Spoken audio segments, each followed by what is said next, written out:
Kiranoday news, निपक्ष आणि निर्भीड न्यूज चॅनल।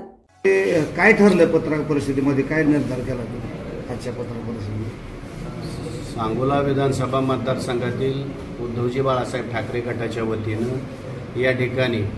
गाव तिथे शाखान घर तिथे शिवसैनिक ही भूमिका या सांगोला विधानसभा मतदारसंघात सगळ्या ग्रामीण भागात राबवत असताना या ठिकाणी नवीन शाखेची उद्घाटनं असतील, जुन्या नव्यांना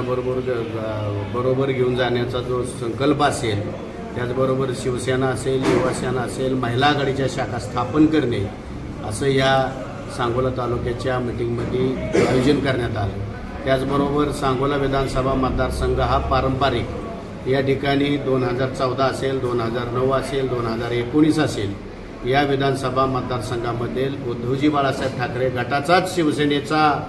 उमेदवार या ठिकाणी देण्यात येणार आणि त्याचबरोबर या ठिकाणी विजयी उमेदवार होणार असं या ठिकाणी तुम्हाला सांगावं असं वाटतं। त्या संदर्भामध्ये काय तुमचं शिष्टमंडळ उद्धव साहेबांना सन्माननीय उद्धवजी बाळासाहेब ठाकरे, आदरणीय शरदचंद्रजी पवार साहेब,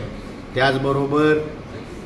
काँग्रेसचे नाना पटोले साहेब यांना शिवसेनेचं एक शिष्टमंडळ आम्ही इथल्या सर्व, मग शिवसेना असेल, युवासेना असेल, महिला आघाडी असेल, यांना एक आम्ही जाऊन विनंती करणार आहे की जो पारंपरिक मतदारसंघ महाविकास आघाडीमध्ये ज्या वाट्याला आहे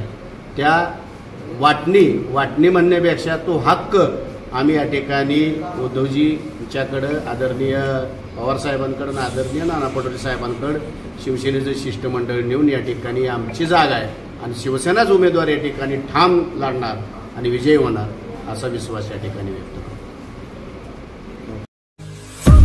आपल्या परिसरातील ताज्या बातम्या पाहण्यासाठी किरणोदय न्यूज चॅनलला YouTube वर सबस्क्राइब करा आणि बेल आयकॉन प्रेस करा।